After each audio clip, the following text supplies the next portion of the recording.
Here are my grades from the 2024 first round of the NFL Draft, starting with picks 1 through 12. Caleb Williams went first overall to the Chicago Bears out of USC, and I am giving this a B grade so far. Williams was an extremely hyped up prospect who just didn't live up to the hype just yet. But at the same time, it's not entirely his fault. His head coach Matt Eberflus was fired mid-season, on top of his offensive coordinator Shane Waldron also being fired as well. And on top of that, the Bears' offensive line did no favors for Williams as he was sacked a league-high 68 times. Now, part of that is also on Caleb holding the ball too long and just not fully realizing that he's not playing against Pac-12 defenses anymore, but still, Caleb Williams did just enough to show that he can still be a very good quarterback in this league. With everything going wrong around him, Williams showed flashes of his potential, throwing for 3,500 yards, 20 touchdowns, 6 interceptions, having a completion percentage of 62.5% and a passer rating of 87.8. That's not a bad rookie season. However, Caleb needs to continue to be more consistent as a passer, become more accurate, and continue to get the experience under his belt, and that's where I think new head coach Ben Johnson will come in. I think Ben Johnson is a much better fit and can make much more use of Caleb Williams' talent and athleticism, so let's see how he looks and how he performs in year 2 in 2025. Jayden Daniels was the second overall pick going to the Washington Commanders out of LSU, and I'm giving this an A+ grade.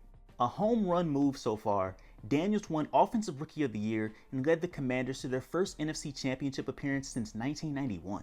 Having over 4,400 total yards and 31 touchdowns, on top of having the highest completion percentage and most rushing yards by a rookie quarterback in NFL history.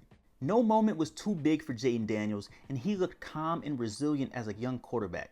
Having one of the highest scoring offenses in the league while having a rookie quarterback is a great position to be in. Jayden Daniels was a breath of fresh air in Washington. The Commanders got their guy, let's hope they can keep it going. Another quarterback, Drake May, went third overall to the New England Patriots out of North Carolina. I am giving this a B grade. Drake May was thrown into an absolutely terrible environment to play quarterback in. A subpar head coach, a terrible offensive line, and quite possibly the worst group of pass catchers in the league. And yet May still showed that he could be the Patriots franchise quarterback of the future. Getting 12 starts as a rookie, Drake May threw for over 2,200 yards, 15 touchdowns, 10 picks, with a completion percentage of 66.6% and a passer rating of 88.1. Drake May showed his arm strength, ability to run, his resilience, and just did much better than what many people would do in his situation. And now having a much more experienced head coach in year 2 of Mike Vrabel, Drake May should be able to take the next step in the right direction in year 2. Marvin Harrison Jr. was the 4th overall pick going to the Arizona Cardinals out of Ohio State, and I'm giving this a B+ grade. Marvin Harrison Jr. was another highly touted generational prospect that didn't quite fully live up to the hype just yet, but still, he showed that he could be a very good receiver in the NFL. Leading all Cardinals receivers in targets, Marvin Harrison Jr. had 62 catches for 885 yards, 8 touchdowns, and 14 yards of reception. I do think that Kyler Murray and Marvin Harrison Jr. can also get better at being on the same page, but on top of that, Harrison needs to work on his consistency, route running, ability to create separation, and also making contested catches as well. And he can also get better at using his 6'4" frame too. But he's still 22 years old. I won't freak out just yet, and I don't think you should too, but still, 885 yards as a rookie, that's pretty good. But let's see how he looks in year 2. Joe Alt was the 5th overall pick taken by the Los Angeles Chargers out of Notre Dame. I'm giving this a B grade.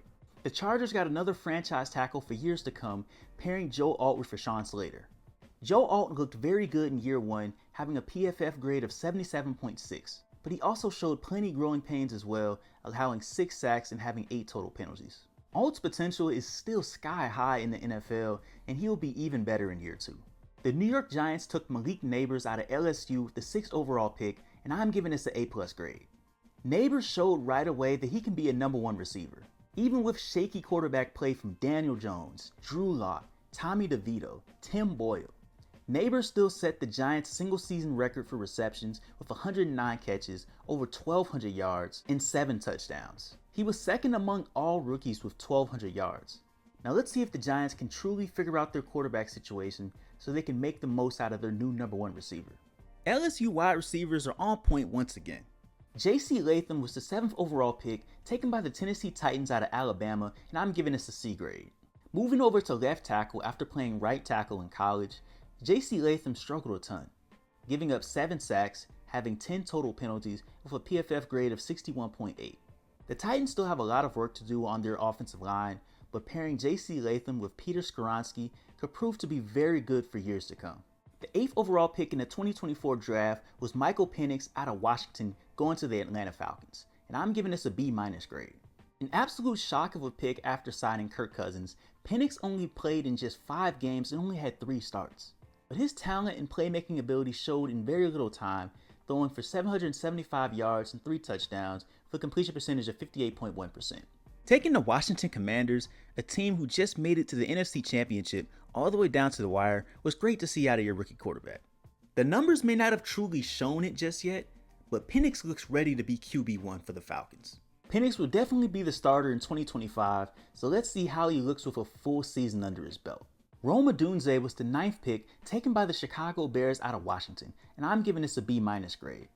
Odunze may have disappointed many given how hyped up of a prospect he was, but he still wasn't bad at all, having 54 catches, 734 yards, and 3 touchdowns. He was essentially wide receiver 3 to DJ Moore and Keenan Allen in year 1, but with Keenan Allen most likely walking, he should have a much larger role in 2025. And his chemistry with Caleb Williams should also improve too. And I'm saying all this to say, don't give up on Rome Odunze just yet. Now the 10th pick was quarterback J.J. McCarthy, taken by the Minnesota Vikings out of Michigan. And as of right now, I'm not giving this a grade. He missed all the 2024 season with a torn meniscus. And it looks like the Vikings are going to be moving on from Sam Darnold even after his great 2024 season. So really, McCarthy is still a rookie. So let's see how he looks taking his first snaps in 2025. The 11th pick in the draft was Olu Fashanu, taken by the New York Jets out of Penn State. I'm giving this a B grade. Fashanu showed he could be a solid building block for years to come on the Jets' offensive line, and he was quite literally one of the few bright spots in the disastrous seasons for the Jets. He only gave up 1 sack while playing many snaps at left tackle, and even right guard. Fashanu at minimum showed that he could be a very good starter for the Jets for years to come. And Bo Nix was the 12th pick taken by the Denver Broncos out of Oregon. I'm giving this an A+ grade. Probably like many of you, Bo Nix exceeded my expectations. And it's clear that Sean Payton found his guy.